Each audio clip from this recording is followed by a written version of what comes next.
And it's funny, we found no anti-Semitism. Like, I remember going to the Passover Seders, and we had to read that line saying, like, on every generation, they're trying to kill us. And I'd say, what does that mean? Like, nobody's trying to kill us. Like, I felt so insulated and like never experienced anti-Semitism. And then fast forward, now so many years later, and like, gosh, we are really experiencing anti-Semitism, and we're really experiencing what they say in the Passover Haggadah, like in every generation, they rise up to kill us, and that Hashem is going to save us. On this week's episode of Jew and Stew, Simona Begode and myself sat down with Pam Scheinman. Pam is what courage looks like before and after October 7th. In this episode, Pam joins us for a serious conversation about Jewish advocacy in a post-October 7 world, what it means to speak plainly about extremism, and why local action matters just as much as national outrage. She walks through the real work of pushing legislation in Chicago that confronted extremist ideology head-on, not with slogans, but with substance, persistence, and moral resolve. Pam does not posture. She does not hedge. She understands that Jewish safety, Jewish dignity, and Jewish civic engagement are not abstract ideas. They are responsibilities, and they require people willing to absorb pressure so others do not have to. Since this conversation, Pam has joined the board at the Chicago Jewish Alliance, bringing with her the kind of seriousness that this moment demands. This episode is not about outrage, it is about responsibility. It's what happens when ordinary citizens refuse to outsource their conscience. If you have been asking the real Jewish leadership, where are you and what's going on, Pam is here for those insights. Please have a listen and tune in. Thanks so much. Hi, Pam. Thank you so much for being on Jew and Stew today. Hi, Simona. Hi, Daniel. Thank you so much for having me. Pam, tell us where you are right now.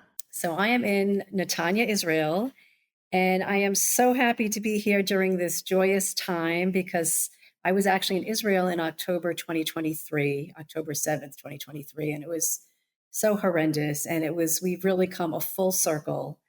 And it's miraculous. It's hard to believe that our beloved hostages are out of Hamas hell. We're still waiting for our precious, a lot of unfortunately, the dead bodies. But hopefully everyone will come back soon for, proper burial in Israel. I'm going to just preface this by saying that today is October 15th because, these podcasts are released a while after they're recorded. So today is October 15th. Simchat Torah was on Monday here. It started Monday night, and for us in Chicago, where you do live in Chicago typically. And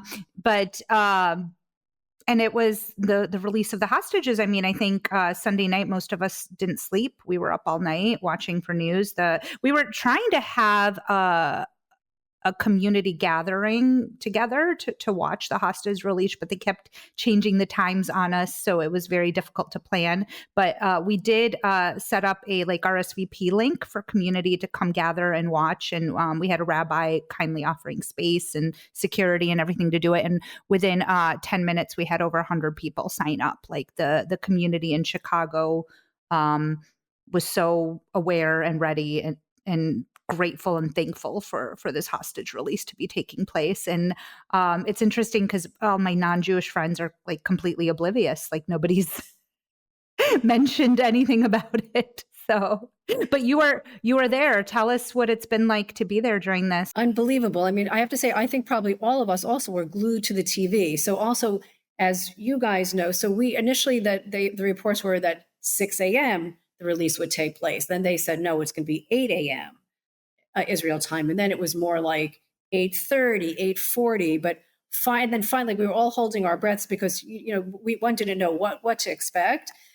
And then I don't know if you saw on TV there, but the Hamas captors actually, probably to seem benevolent or maybe to show that they're still in control, they actually had cell phone footage of themselves with the hostages calling the parents. And the parents, some of the parents, this was the first connection they'd had with their loved one for 2 years. And so can you imagine? And then so that we saw this, but we still, the hostages hadn't been, put into the Red Cross vehicles. They, until they got into Israeli territory, I think no one took a breath. And then finally, thank God, must have been, gosh, maybe like 9:30 a.m., maybe close to 10 a.m.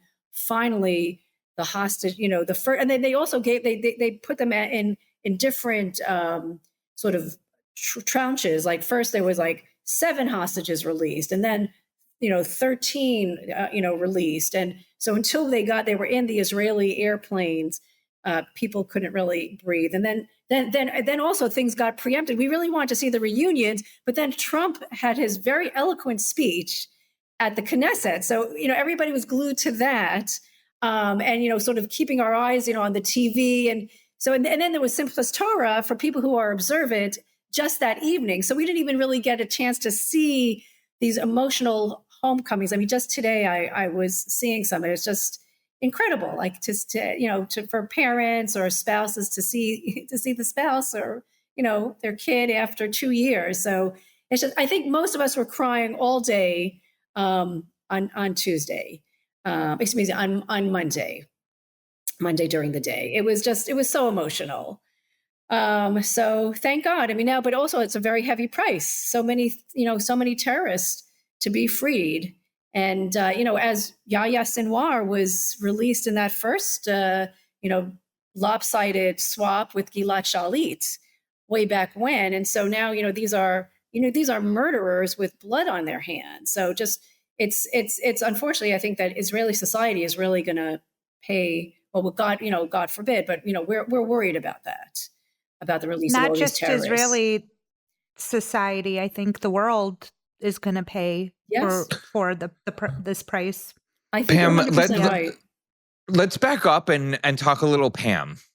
Pam, give us a background of like what it was like growing up and what your Jewish identity meant to you, and maybe like your parents, where they came from and what their Jewish identity meant to them. And I know we had to start here, ladies. It is just such a cathartic moment that we can all breathe, and we're so jealous you're in Israel that you're with everyone, because Simona's right. Like, it's so important to have our Jewish community in the diaspora, because a lot of people do not understand what the Jewish people have just went through.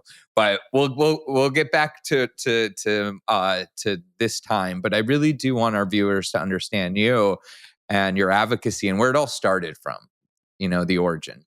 So it's very interesting. So I grew up in a Orthodox Jewish neighborhood in Queens, New York.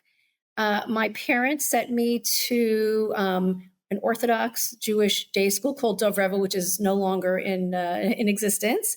And they sent me to an excellent high school called Ramaz, which is very well known for its Jewish studies. And we were very Zionistic, but it's very interesting. Like it's amazing because out of my class in Dov Revel, my grade school, a whopping 18% of us have made Aliyah. Which is just unbelievable. And when I was thinking about it, I was trying to put my finger on it because, my parent, I mean, we did all the holidays. And so to back up, so my dad went to Yeshiva University. However, his parents, like his father was a ardent communist. And so he didn't believe in religion at all. His mom came from a religious background, so they kept kosher in the home, but it wasn't really a religious home. And they were really, they were just working constantly. They had a dairy store in Brooklyn, and they were the kids like that. My dad has, well, he had 4 siblings, one died. But there were 5 children, and they were all working day and night in this store. Like if you ask my aunts and uncles about working in the store, like they think of the cold. They were just chilled to the bone. They were just working just to make ends meet. And so anyways, my father didn't really know much about religion, but he knew he liked religion. My mother was like the only Jew. Her family was the only Jewish family in Batavia, Illinois. So my father likes to say that he married a woman closest to a Gentile that he could. And as a matter of fact, when they got married, he said, well, I have one what a little request from you. You just need to, can you keep kosher? And she said, well, what is that? And he said, it's very easy. You just don't mix milk with meat. And she said, okay, that sounds really easy. I'll do it. And then, I years like that. later, she didn't realize, oh my gosh, it's really so complicated. But I have to say, so my parents, we grew up in a home, like I would consider myself what we call a Baal Tshuva, meaning like, although my parents sent us to religious schools, because in the house, my mom didn't really know so much. I mean, she learned because of her friends in the neighborhood, but she didn't really have that background. My dad really didn't know so much either. So my brother and I, like, in the house, we did what my mother did. Like, we didn't really keep the Sabbath. And when we went out to restaurants, we would eat, what she would eat. But then as I was going through religious school, I realized, well, it didn't seem to make sense to me. Like, I'm learning, I'm really not supposed to eat this non-kosher stuff. So then as slowly but surely, like, I became a little bit more religious. And then in medical school, I became sort of, much more religious. And now I'm, pretty Sabbath observant. So anyway, but it's interesting. My parents were not really talking about Israel, but I think I got imbued with a love of Israel from my grade school. We had a teacher who, unfortunately, she was the only civilian casualty from the Yom Kippur War.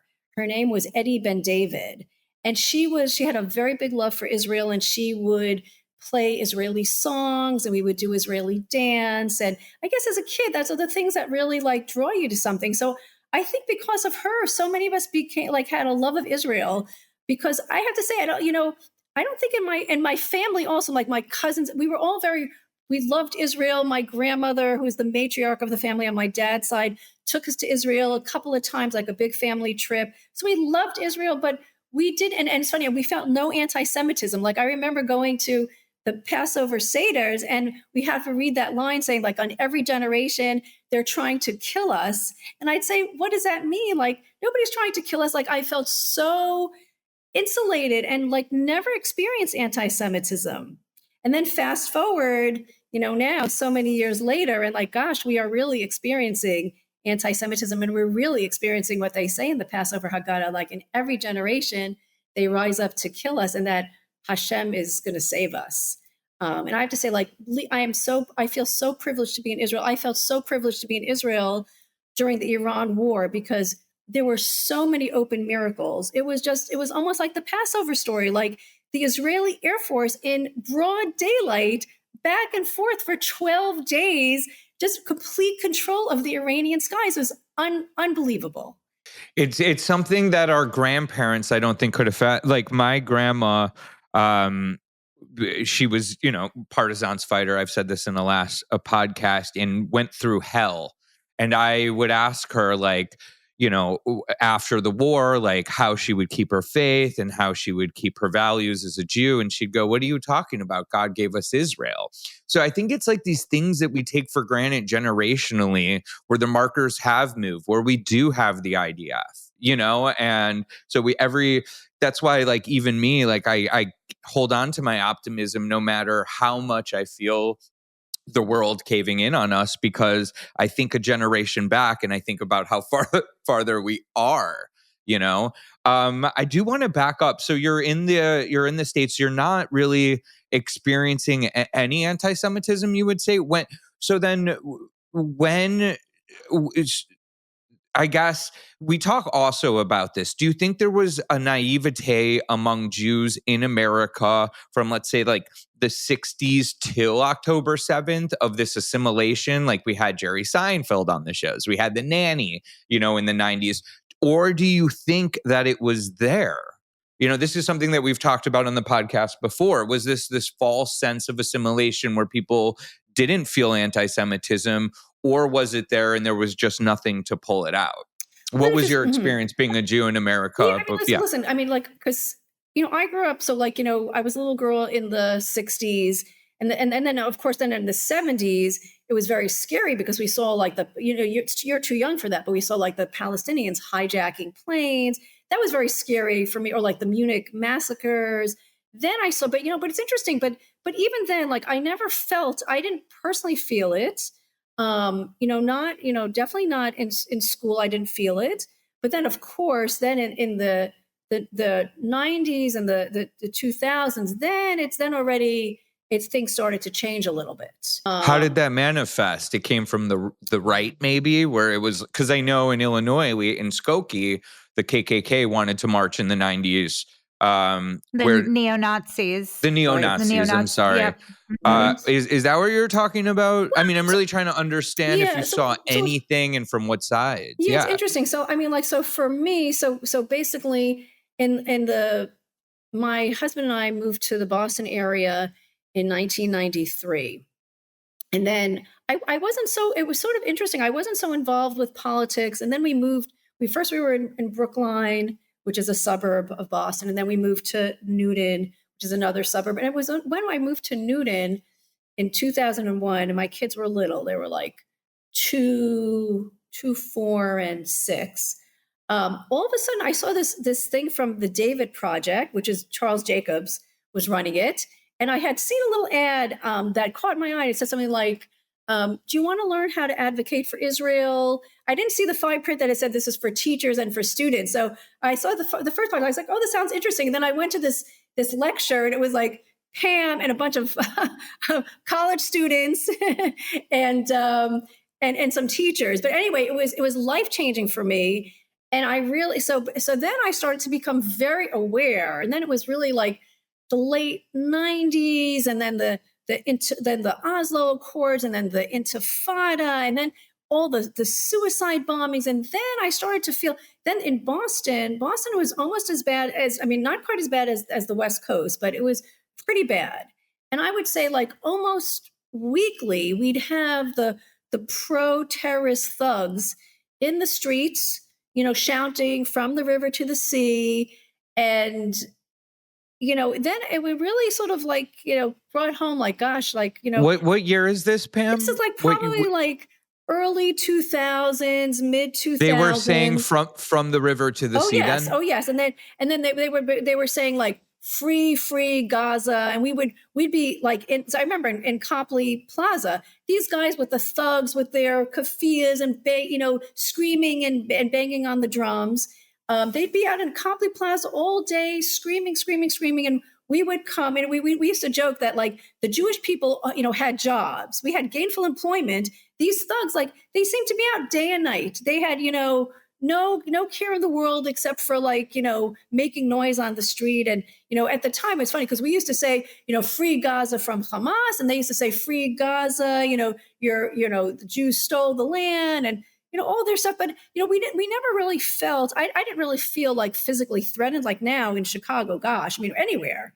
Jews are so, because you have like mobs, like there was like a little ragtag, I don't know, maybe like 20, 30. They were still the fringe. It's still like, the kids are, the homeless kids are, Exactly. But, was this was before the Oslo Accords? This was after the Oslo Accords. This was after, because Israel pulled out of Gaza in 94 as part of the Oslo Accord. So they pulled out. They withdrew completely. They withdrew completely unilaterally in 2005. In the Oslo Accords, what they did was they gave the Palestinians, administrative control over, much of Judea and Samaria, which they like to call the West Bank, because they tried to like take away any, Jewish rights. But we are the indigenous people of the land. But so it's, it's really known as Judea and Samaria. So they were granted full administrative control, like voting rights, which, Abbas is a dictator. They haven't had elections since 1995. So they had full voting, they're in charge of religious affairs, everything, sanitation, education. They were supposed to educate their kids for peace. They educated, unfortunately, as we know, for just incitement to violence. Like, the more you kill Jews, the better. That the Jews are, the devil, that, we're the, worst in society. In the West Bank, they applaud October 7th. Let's go back to Boston, because I know you are an advocate. I mean, Pam, and I want to get to this legislation in City Hall and all of it, but I'm trying to understand the journey of Pam, how she goes from this benign environment that is not like to where you have become such an advocate for all of us. I'm really trying to understand, I guess, What was the catalyst for you? I mean, yeah, you had this teacher when you're growing up but was it the existentialism of October 7th that woke you up? Like what? It's funny. It's funny. I have to say, Yeah. I also, I don't know. When I was little, I read Elie Wiesel's books night and day. It really affected me. I think even as a little girl, I just felt so much a part of the Jewish people. And I think from reading his books, there was some part of me that felt like, gosh, I mean, even though I wasn't necessarily feeling anti-Semitism personally, I just felt like, gosh, I don't think the Jewish people could really ever feel so safe. And then I really don't know what awoken. I really do think that the David Project, I think the education from the David Project just speak to that. What did Dr. Charles, and by the way, we've had Dr. Charles on this interview and we spoke about you. I mean, Dr. Charles, who kind of sits at the nexus of, across America, there has been a reaction in Jewry to like the legacy organizations maybe that weren't there for us. And I would say Dr. Charles has done an amazing job of creating that invisible fabric that connects all these homogeneous pockets of Jewry together. And I think his work is phenomenal. And he credits Pam as being one of the greatest fighters he knows. So what was it? So Dr. Charles had this, describe it. What did he have and what did you go to? And what was such a visceral response that you had from it? It was called the David Project, correct? It's called the David Project. It was so fabulous. So they talked about how they want to promote a fair and honest understanding of the Middle East conflict. And he said then as now that Israel is being framed. Israel is being framed not only because sort of like a false things being spewed against it, but being framed in a physical dimension, in a historical dimension, and in a moral dimension. And it really spoke to me because he said, on the news, you always see the West Bank, you see the Gaza Strip, and it makes it seem like it's the big Israel, big bad Israel against a little tiny, poor Arabs, but then just pan out. I mean, Israel is this little minute nothing. It's the size of New Jersey. And it's, it has like one, not even a percentage of the landmass of the surrounding Arabs that want to destroy us.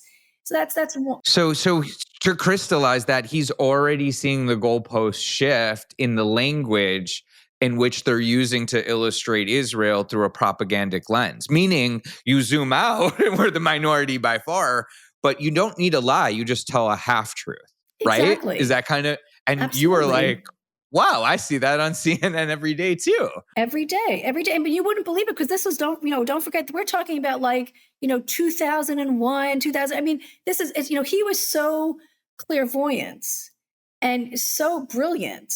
And he wanted to do these things. It's sort of funny. I took this thing, it's called Train the Trainers. I liked it so much. It really resonated so much with me. I wanted to be a trainer, like just sort of go to different places. But I never, they want to sort of have you go through a test. And I was so busy with my work and my kids. I never did that final step, but I probably know that stuff by heart. But anyway, so the physical state, then the historical frame, our enemies are trying to say oh, this is only, from the Holocaust. Why should the Arabs, bear the brunt of, the guilt of Europe from the Holocaust? But you know what? This is the Jewish people. This is our land for more than 3,000 years. We have a 3,000-year connection, both biblically, archaeologically, genetically. I don't know if you've read the book. It's called Jacob's Legacy by this guy, David Goldstein. He was not trying to be any type of activist. He was a brilliant scientist, and he went to the beach in Tel Aviv, and he said, okay, I'm going to take some samples from Sephardic Kohanim, priest from that they are from the priestly tribe, and I'm going to take some genetic material from Ashkenazim who are Kohanim, and I'm going to compare it and see what I have. There was such homology. There was so much, there was so much DNA in common. These are from different communities. The Ashkenaz, from the Eastern Europe, and then the Sephardic from Middle East, North Africa. And he did some mathematical computation which sort of dated the genetics all the way back to the time of Aaron. And it was just unbelievable. And of course, he got a lot of flack from Israel haters who tried to say, like, we have no connection to the land. But, we have genetic evidence of, sort of continuity. But anyway, like, so can I say that's why that got me as a young age? Like, I remember being like not into the religious component of Judaism on Sunday school, but I've always been a poli-sci kind of nerd. Like, I was poli-sci major. And then when someone broke it down archaeologically, I got it, like through a scientific lens. I liked it. But then someone also said to me, name one example in the history of the world of war for land where someone won and they gave the land back. So it was like all of these things in an aggregate besides the religious component where I was like, wow, this is anti-Semitic. Why would the Jews be the only one in the history of the world to give the land back? Absolutely. So sorry, I'm just totally vibing with It's such irony because, they're screaming for decolonization and indigenous people back to their land. And this is like the most prime example. I think the prime example, I think there's I'm going to mess their names up, but there's a tribe in Australia also that has had this experience. The Maori. Maori, yes, thank you. I think Rudy talks about them constantly. Rudy, yeah. But, this is what they are screaming for happening and happening beautifully.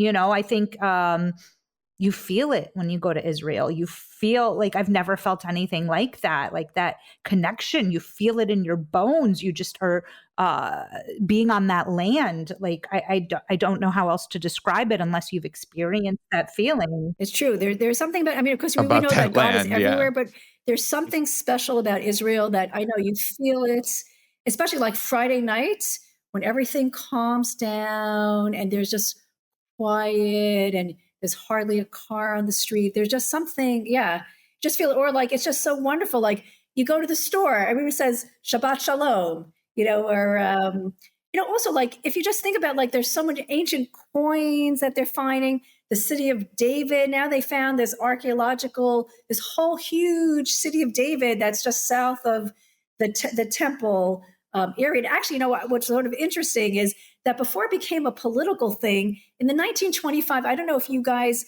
have heard of Mordechai Kedar. He is a Israeli who is a specialist in Arab. He knows a lot about the Arabic culture and he knows Arabic. And he was the one, if you haven't heard his stuff, it's so worthwhile, Kedar. He talks about, there used to be this pamphlet, it's called like a guide to Al-Haram al-Sharif. Let me see. Al-Haram al-Sharif. That's the Temple Mount where the Muslims came and they plopped a mosque on top of our holy temple. And so, but in that guide that was written from 1925 from the Supreme Muslim Council, it says that the Temple Mount was the place that everybody knows that's the place that Solomon gave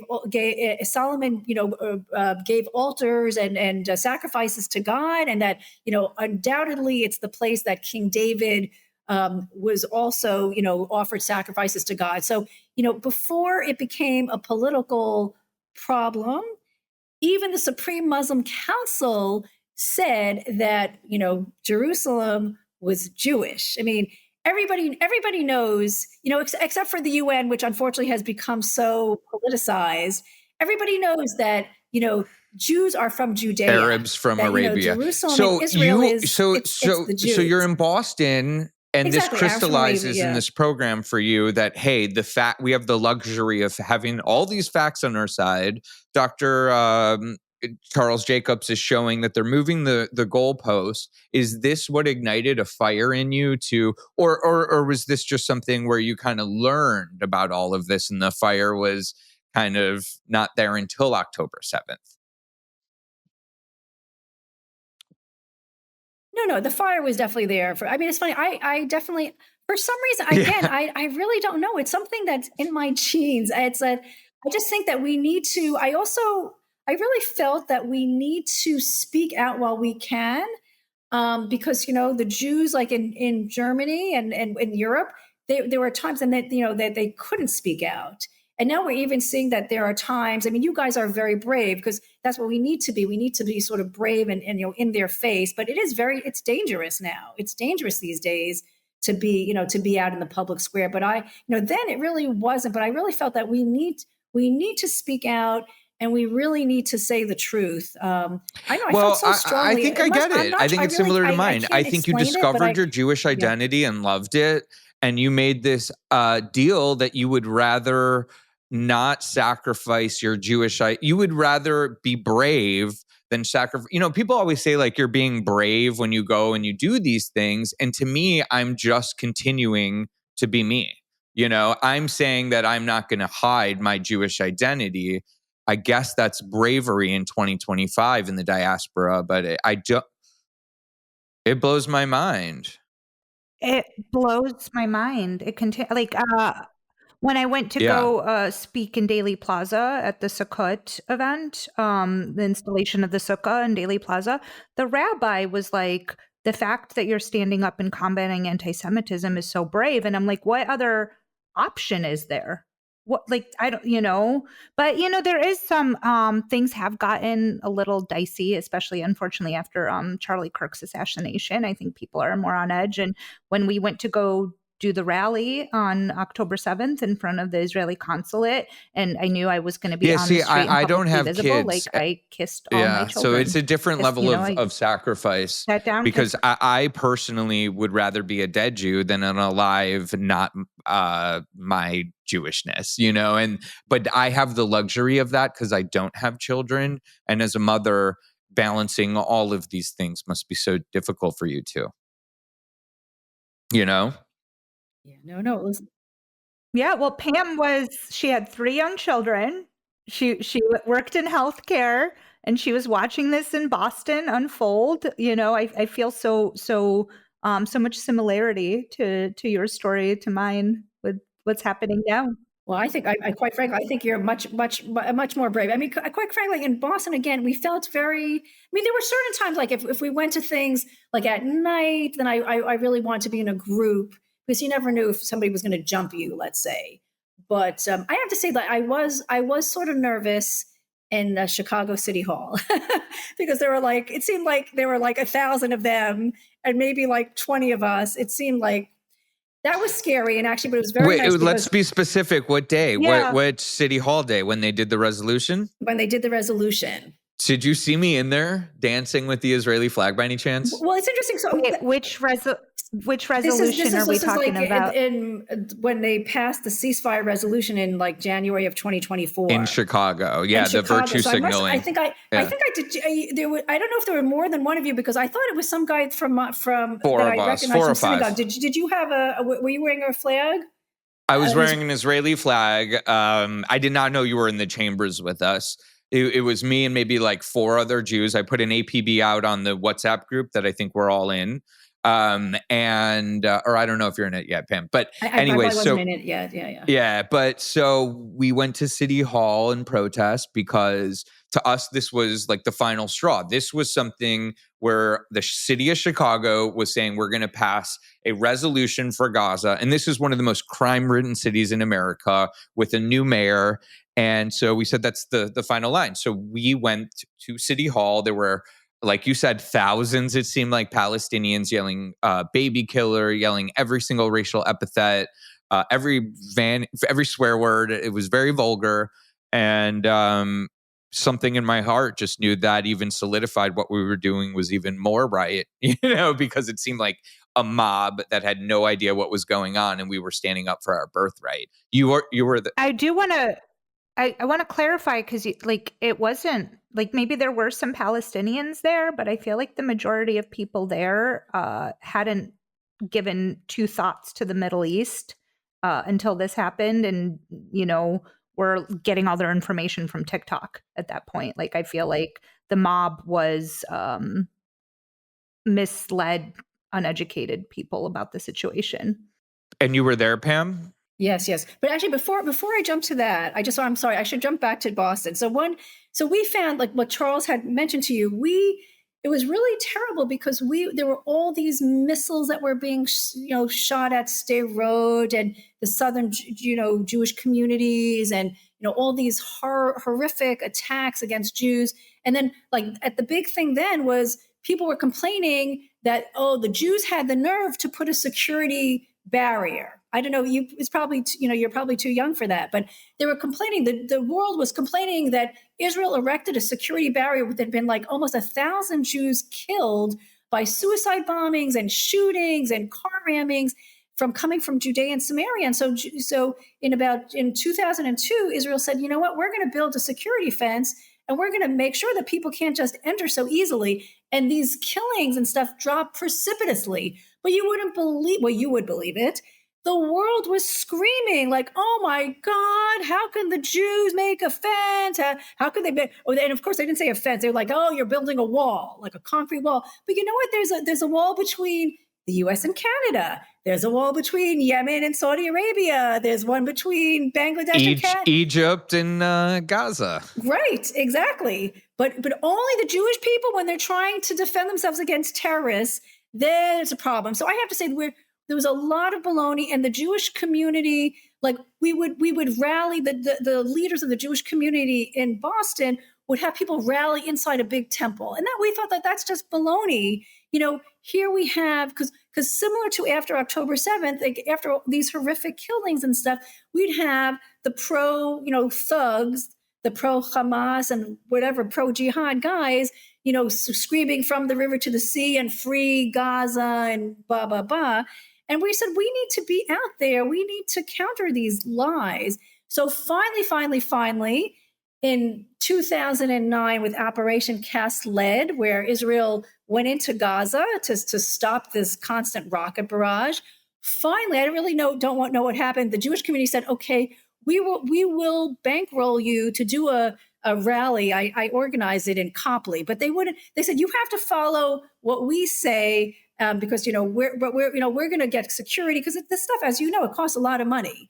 We're going to get the platform. We're going to get security. We're going to, we'll get everything for you. So we said, okay. They'll also get the censorship, it sounds like, or at least it's interesting, because we can relate to that. I thought they were going to censor, but they didn't. They just said, good. You're going to be the MC. There's going to be speeches every 3 minutes. You get the speeches. They wanted a guitar playing rabbi, so they brought the guitar playing rabbi. It was actually a great whatever. Rally. It was really good. There was a lot of ruach. We were all freezing. I said to my kids, "Do you remember this?" They're like, "Yes, it was a great rally, but we were freezing." There must have been at least 1,000 Jews, but of course, it happens all the time. The Jews, our enemies get to be in Copley Plaza, all out in the open. They because of security, they stick us in this little alleyway, but still people heard us. It was really great. Charles spoke. We had lots of slogans. It was really, really great. And we really were there in the public square. And walking back to our car, a bellman from one of the fancy hotels said to me, not knowing that, I was the organizer, he was just saying, he's like, thank God you guys came, and how come you didn't come sooner? And it really hit home, because there are many good people who really want to hear from us, and they don't realize that the police tell us they can't protect us. They don't realize that it's so expensive to just to get protection. They don't realize that people want to harm us from the other side.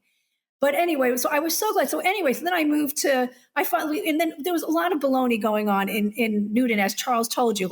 We had in the Newton public schools, there was this Arab notebook that had these fanciful tales that the Muslims discovered America. And, they were saying also terrible things that the, horrible libels about the IDF, et cetera, that Jewish students were telling Charles. And, basically, he tried to get the public schools to show the curriculum. They didn't want to. They stonewalled. They lied. It's a terrible thing. And then also we had all these other things going on. There was Al Manar, which is Al Jazeera TV. They wanted to show a station in Newton. And again, under Charles's leadership, we protested, whatever. we nixed that. But there were like all these all these boycott stuff going on. I remember going to Boston City Hall several times with a friend of mine, and there everybody gets to speak. So you can be there for like 5 hours. But everybody gets to say their share. And then it was always my friend Miriam and I who are like the last two speakers. And we got, we were the only two. You kept everyone there. Yeah. We were saying about how, the big bad Jews were doing X and Y to the poor, the poor Arabs, such lies. So you got all in. You were all in Boston after Doctor's presentation, it sounds like. And yes. You were in, yeah. Yeah, okay. And then, because we break this up between, our podcasts are kind of like what world was like before October 7th and what it was like after October 7th. So you were already doing advocacy work for the Jewish community in Boston previously. Got it. What were those? Did you guys find? Well, you said the security guard thanked you guys on the side, which by the way, one thing you didn't add is there's only 15 million Jews, and that's why like some people don't understand that we just don't have the numbers. And that's why at the Chicago Jewish Alliance, we emphasize the alliance part so much because, we're here standing up for Western values and we want people to understand like they're also in this fight. It's the, what do they say? The Saturday people than the Sunday people, So that I think that's what we've tried to do actually is create the biggest tent possible. You're, you want to stand up against anti-Semitism or Jewish hate, as we call it now, and you're for the one Jewish state in the world. If you're for those things, you could be with us. Was it effective in Boston? Were you guys effective? And was there coalition building? I know Dr. Charles talks a lot about coalition building. And then I want to get into all of this work, how it helped you post October 7th. Although Charles does talk about coalition building, he did have, and he has formed several groups, and one was called the Americans for Peace and Tolerance, which he still runs. And at one point, he did have a Muslim. He had a Christian and a Muslim there. But I think what you're doing is brilliant. It's really what he calls for and what I think we need. And from what I see from your posts. We do have a lot of people, especially the Hindus, they're under jihad as well. And of course, the media suppresses it, just like they suppress the jihad against the Black Christians in Africa. They suppressed what happened in Bangladesh and in Pakistan. So yes, I think it's brilliant because we need that. We need those allies, and they are our allies, and they know what it's like to be under jihad. So I don't think it's interesting. Charles talked a lot about that. We need to go on the offensive. And I think we did try, but then, we Jews, we just want people to leave us alone. We just want to do our things. We just want, we're not trying to like proselytize. We're not trying to convert anybody. We just want to be left in peace. But you know what? But these people they're out for blood. They're not going to leave us alone. So now we really need to be in their face. And I think it's, great what you're doing. We need to be out there with alliances. And we need to, as Charles was saying, we need to go on the offensive. We have to, let people know. Like I have to say, I went to this great comedy show the other night. This guy, Yahi Sponder. He said, if you think about it, if we're such big colonizers, why do we have like one smidgen of this little thing like that's the size of New Jersey? Is like, if we're such big colonizers, why don't we have like more land? We have our or more language. Like who speaks Hebrew in the world? Right. You know what I mean? Like everybody's speaking English. Right. Yeah. So it's like. It is. You got to laugh about these things, but so I have to say. So was the ethic? Were you effective being in Boston, mobilizing, keeping the city chambers there till 2 a.m. so when your girlfriend can make speeches? Did you feel like you were making a difference? I don't know. Like I felt that I needed to. I don't think we were like changing. Well, who knows? You never know. Even if you change one of the council members. It's a ripple. It's a ripple effect. Because what I've also learned from going to all those things with Charles, you're never going to change the mind of the anti-Semites. But we hope that there are good people around that you're going to affect.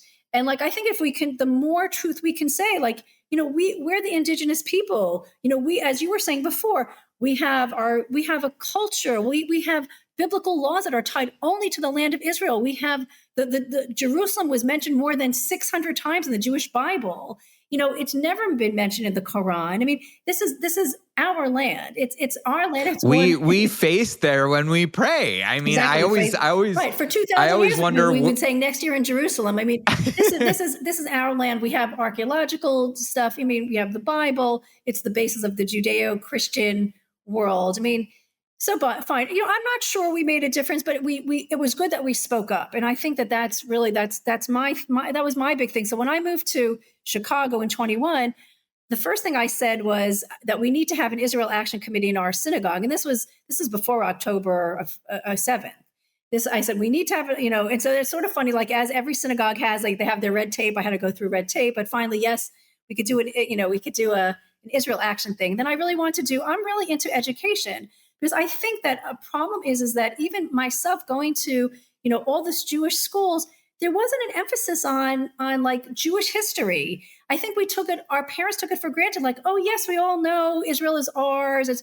But you know what? We need the Charles Jacobs. We need that David Project. We need to educate ourselves. So, I said we need to have like educational forums for our synagogue, and we have like yearly in-person things. I also created, which I'd like to share with you another time, about like sort of, one-liners, how we like comebacks that we can say when people spew their lies. Like when they say turn speak. Yeah, exactly. The turn speak. Turn speak. Right. Then you know what you laid the groundwork, first of all. So if you say you don't know the difference, like not only were you able to do this as like a course training for youth that would be relevant post October 7th, but the work that you did in the 90s or early 2000s is the reason why Simona and I have some kind of playbook to go off of. I mean, we're literally copying you guys and seeing what, and so I'll answer that for you. You guys did tremendous work to lay. Wonderful. Good. So yeah, I'd love to share with you. And I think that would be great. I think it's so important, especially because for you guys, like you'll be able to make like a presentation, like really, zippy with lots of great, videos. Cause, I'm sort of like, I can give you like the cut and fact, stuff, how to say it, but I think you can make it like sort of like really entertaining and so that people really want to see it and, sort of, take it to heart. But anyway, yeah. So then when I got to Chicago, so we had this Israel Action Committee, and then October 7th. I gotta say, the Israel Action Committee event we attended recently at your congregation with the presentation of the digital Iron Dome, I was floored as to how well attended and how engaged people were. That has not been my experience in other synagogues for their adult education or continuing learning programs, or like Daniel and I have been invited to speak at some, and the amount of people that showed up and were engaged in the work you were doing was phenomenal. I also want to just real quick, you had 3 young children, you're a doctor, you had a busy career. I want to just give props to your husband for a second, because I know how much my husband does so that I can be out there till, like you're at City Hall till 2:00 in the morning. I had the privilege of meeting your husband as well. Amazing, brilliant man. Another brilliant. Right. Yes. Yeah. Yeah. You two are both amazing. And, I just know what it's like to have young children and be doing the work. So, and I know how much of a team effort it is to keep the family going while you do that. So I just wanted to give props to you and to your husband for you being able to do this work. I agree. And I'm sure Simona, I mean, I remember feeling so guilty because, first I was doing my work and I was feeling guilty about that. And, and then I was, doing this Israel advocacy thing, like, in overdrive. And I was actually speaking to one of my friends from synagogue in Boston. And he said, you know what, Pam, it's called role modeling. And then it sort of, it made me feel a little bit better. But, the big irony is that my kids, I don't know, they're very, they're somewhat apolitical except for one. But whatever, who knows? The seeds, they saw it. And actually, my husband is wonderful. And we often say, thank God we see eye to eye. Because, I mean, he also, the two of us, we like live, breathe, everything Israel. Yeah, he is a big support. He really is a big support, which is great, which is really great. Yes, we can. So Pam, you moved to Chicago in 2021, is that correct? Yes, I moved to in 2021, and then we established our synagogue group, the Israel Action Group, and it's interesting. So after October 7th, I really felt we needed to be out there in the public square, and I called, and it was good because I felt like I had some legitimacy, because I felt like, who was I to call up the heads of like the JUF, or Stand With Us, or like the head of the big conservative synagogue, and say, hey, we need to be out in the public square. And, at least they would speak to me, because I say, oh, I'm the chair of this committee. But, everybody said to me, well, for everybody who's so enthusiastic like you, there are other people who feel like they're too worried about security. We're not going to do it. And then finally I went to a rally, like protesting the Red Cross and their lack of doing anything. And then somebody pointed me out to Alan Kotliar, who said, oh, this guy is doing a run for your lives, and he also really believes in speaking out. So I sort of connected with Alan. I said, we need to do something outside in the public square. So we indeed did do something in the public square. He brought a sound system. It was right on North Michigan Avenue, right at the sort of in front of the Foxtrot, like where there's the ice cream museum. It was wonderful. We had the police were there. We had full, we had no protesters. It was great. And so the person who sort of did the backing for him, like I guess monetary backing, wanted to do something about media bias. So we did we did some speeches about media bias, and it was great. And I felt that we got our voices out, and we got our voices heard. But it was very difficult. And then then there was that. When was this? When was this rally? I'm trying to think when it was. It was definitely after October 2023. We'd have to ask Alan. I don't remember exactly when it was, but it was one of the few it was downtown. I thought it was a big success, actually. I would say there was about maybe 40 people who attended. So not so many, but at least there was a lot of pedestrian traffic. It was a weekday. I believe it was a Thursday. And so people at least heard us, which was good. I think that I've got to just put some context here. I mean, what I saw happening immediately after October 7th, and maybe for almost a year afterwards, is people were so scared to publicly gather. So any kind of public gathering like this is such a win. And it was so hush hush if there were any gatherings, and it's like, don't put it anywhere, don't put it on socials, don't put it here, don't let anybody know. And it was like word of mouth only. So to gather groups of people at that time is such an accomplishment. Right. No, I agree. And it has become, increasingly more dangerous. I mean, at the time, I'd say like, yes, a little dangerous, but not like now. It's, I think, really kudos to you. But yeah, so anyway, and that was also after the Chicago City Hall, like the ceasefire resolution. That I think that for you, I understand for you, that was the catalyst for the CJA, correct? Yeah, I realized that I didn't even know you were in the chambers that day. I only saw the 3 Jews that I was with, and I saw a sea of jihadists. Well, did you hear the speeches? So they didn't let us into the actual place to make the vote. But we made it worse because we were stuck in this chamber, surrounded. So we actually had to have a police escort to get to our cars, and we were still followed to our cars. Wow. And, Okay. So yeah, let me tell you what happened. Because so I was standing in the speaker line. So I was a little nervous because, there I was. I came alone because I couldn't really get anybody to come with me. I'm like, you know what? I'm just going to go. And my daughter said that she remembers me saying that I thought I was going to get selected. I don't know. Probably I always think I'm going to get picked for everything. but indeed this time I did. So I did. I had practiced my 3-minute speech. I stand in the speaker line, but it seemed to me that there was, as we said, like it seemed like there were so many more, like, I don't know, 40 to 50 to 1. And it was really miraculous because the odds of me getting a speaker slot was so low, considering the numbers that they had. But I got one of the lottery. So I won. And I was able to say my 3-minute blurb. I was the only one out of the because there were 5 speakers in present, and then they had some people that were able to call in. And I believe there were like 3. One was like a dud. It was not on the right topic. And there were 3 others that said, yes, we need to ceasefire right away. Everybody was like, yes, pro ceasefire. And I got up and said, I want the city council to vote no. And this is like 15 9/11s. And what would Americans do if we had marauding rapists coming into our bedrooms and, massacring people and butchering and all the horrific things that we did, that for sure America would never, ever do a ceasefire. We would use all our firepower to make sure that the Hamas is completely, incapacitated, surrenders unconditionally, and, completely eradicated.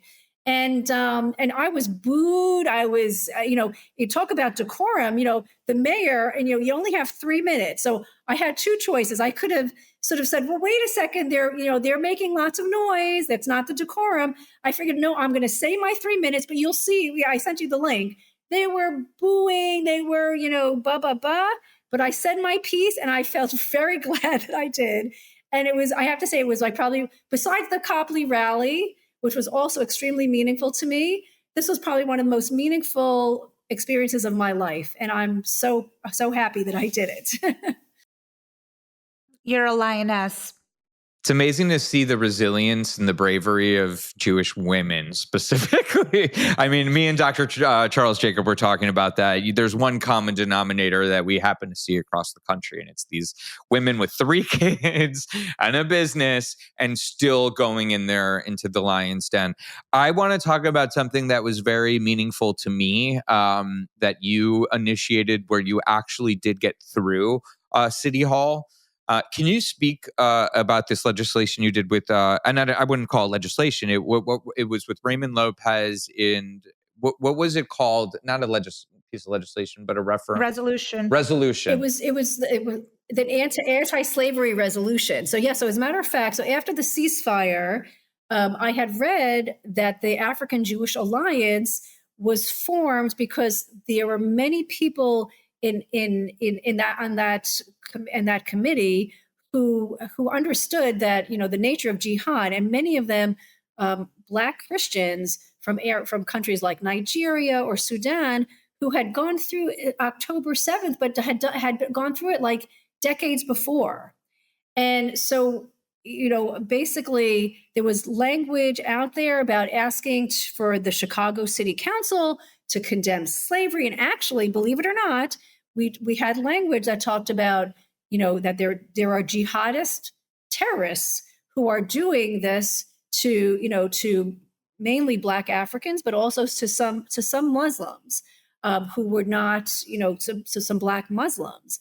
And it's interesting. So Ray Lopez he was brave enough to take this on. And it's interesting. Some of my friends from the big Jewish organizations wanted us to water down the language and say, oh, don't say jihadist, don't say blah, blah, blah. But the, the Nigerians and the Sudanese said, no way, we don't want this watered down. We said, you know what? We're going with what these people want. We're keeping the resolution as is. And Ray Lopez, bless him, also kept the resolution the way it was. And it sat in the Health and Human Relations Committee for 3 months. They did nothing. Because many of them are a bunch of anti-Semites. And they want to squelch it. And then Ray said to them, I'm going to take this to the full city council if you won't vote on it. So then they said, okay, we're going to vote on it. They thought they were going to give us too little time to do anything. So we brought in Sudanese, we brought in Nigerians, even somebody from Mozambique. And there was a room full of Black people saying, let my people go. You have to vote for this resolution.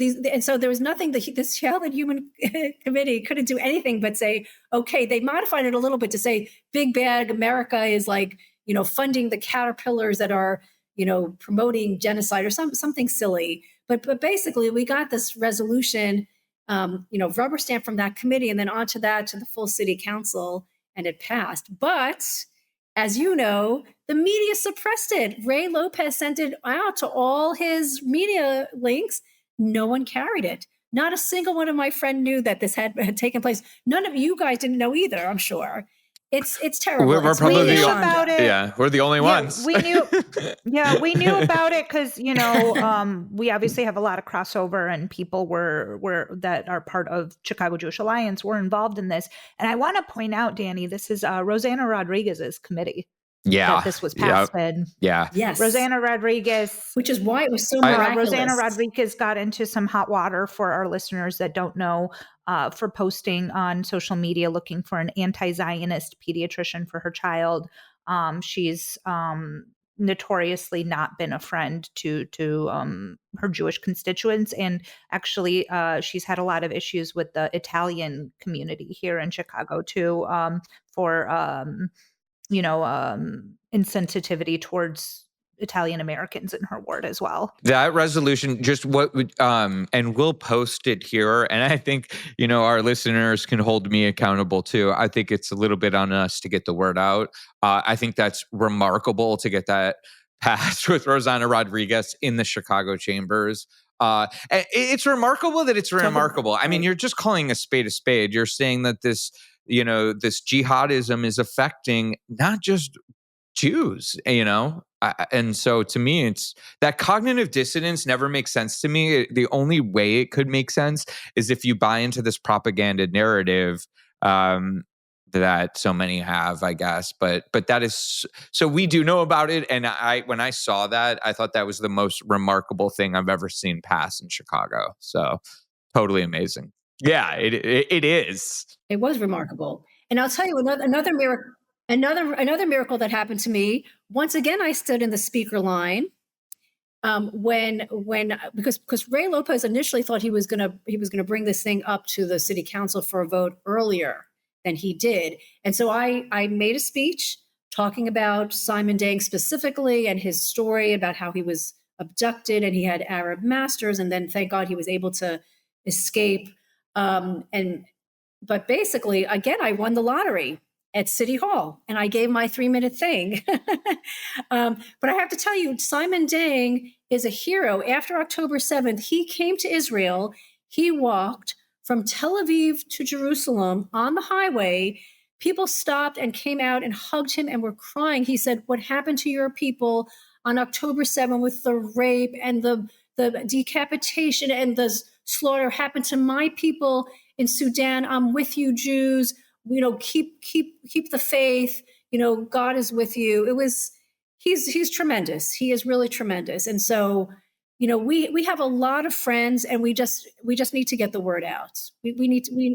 I just want to reiterate what Pam and CJA and what we all try to do is I think when you are a proud Jew and you do speak the facts, whether or not, and it's just like Dr. Charles Jacobs says, is like those on the sidelines who might have had the same experience, that's what it does, is it wakes people up to what's going on, and it emboldens not just Jewish people, but our allies to stand with us, So I think they're going to come after the Jews, whether we're apathetic or whether we're tough. Might as well be tough. Absolutely. Give up a fight, because in the animal world, the predators are, they're after the weak ones, and they're going to think twice to start up with a lion. So you're 100% right. We need to be loud and proud, and I'm so grateful for you guys. And adaptable, right? And what? We got to be adaptable. Just Darwin talks about the ones that survive are not the strongest, but the ones that can adapt to change. And I think that it's really important for Jews to understand in a post-October 7th world, things are different and we need to be different. The other thing is what we do is we do feel a fiduciary duty to the next generation of Jews that every time we're silent, that's going to just kick it down the road to the next generation that's going to have to endure that silence to some degree, whether, they're going to have to speak or whether that emboldens the opposition. So I think what's so important is to people of the world to be Pams. Oh, thank you. To speak Daniel up. Or Simona. Listen, it's I'm so thankful for you, because actually my friend Miriam and I used to say back in Boston, where are the young people? We're like old fogies, we need, and so thank God you're carrying the torch. So thank you. I'm watching these. Great. We have college students on our team. And I'm watching these kids, and I'm watching other university students we're working on like a joint event together, and they're so grounded and so steadfast, and it's such a hard thing to do right now for a college student to be that way. What I've learned in my 37 years on this rock is that it's way more easy to be constructive as an optimist. Like I talk about my Baba, how we started this, leaving the forest as a partisans fighter, but saw Israel as something to be proud of, thought about her future in America.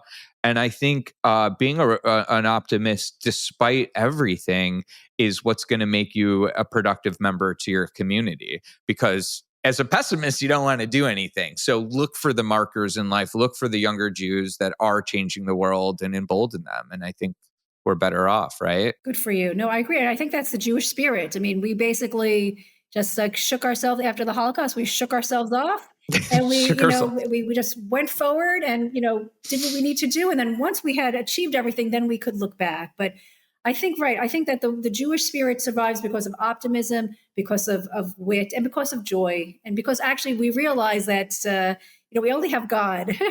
we can only rely on ourselves. And actually that's one other thing that I think that really is important that you guys embody. We can't wait for like the big Jewish organizations to come in and rescue us. It's like Harry Potter when he goes back in the time turner and he's waiting for his dad. He's waiting, and he's like, oh my God, that's me. This is us. We need to do it. We can't have anybody else rescuing us. Nobody's going to come in with the white stallion. We need to do it. And then Hashem, it says like, if we do our part, Hashem's going to come and meet us. So thank you. Yasher koach for everything you do. So I'd love to end. We're sitting at a very pivotal time. Like we just brokered this new ceasefire. These prisoners were released. The hostages, thank God, came home. The last remaining hostages, and it's going to be a very long and difficult road of recovery for them, for the families, for us collectively as Jews living through this trauma. Hamas has broken every ceasefire we've had. Previously, I've lost count of how many times the peace has been broken. What's the sentiment? What are you feeling being there right now in Israel? What is the collective? How are people feeling? How are you feeling? What do you think? Oh yeah, listen. I mean, I think most people don't trust Hamas at all. We saw just from the videos how they're trying to assert control. They're trying to kill the rival clans. I mean, quite frankly, Israel's going to need to do what it's going to need to do. And we're living in a post October 7th world. I think there's very little chance that Netanyahu or anybody else is going to let Hamas, stay around, but they're not going to willingly do anything. So it's unfortunate that the people of the world, the immoral people of the world, rather than saying, yes, we need to have Hamas unconditionally surrender. They need to be completely broken. Unfortunately, the world forced us to sort of make a deal with the devil. But you know what? We'll win. But we can't trust Hamas, and neither can we trust Qatar or all these other people. They have a long waiting game. As Mordechai Kadar says, like they're gonna do a hudna. They'll do a temporary ceasefire until they feel that they're strong enough, and then they're going to overthrow us. So listen, we're smarter. We know who our friends are, who our enemies are. We know that we need just to take care of ourselves. So I think we're just, we're optimistic for the future, but we know that we know Hamas. We know who we're dealing with. I think I was just going to say. I think yeah, sorry, go ahead. Right now, at least we could. I mean, you said nobody was able to breathe until those hostages were back on Israeli territory, and we've undergone so much psychological torture from Hamas, and this is kind of their MO. And I think we've earned a breath. I think we've all earned a breath in this moment, and should be so grateful for what's happening. Right, exactly. We're so happy that we have our hostages back. Thank God that we've been sustained, and we were able to see this moment. And on Simchat Torah, exactly 2 years from when they were taken, like I still go back and forth on where I am and with my relationship with God, but we talk about witnessing these miracles. Yes, exactly. Well, Pam, thank you so much for being here with us today. Thank you so much for being here. Simone and Daniel. And I look forward to working with you. I have a lot of great ideas that we can do together. And that is this week's episode of Jew and Stew. Pam Scheinman shows us what Jewish public courage looks like.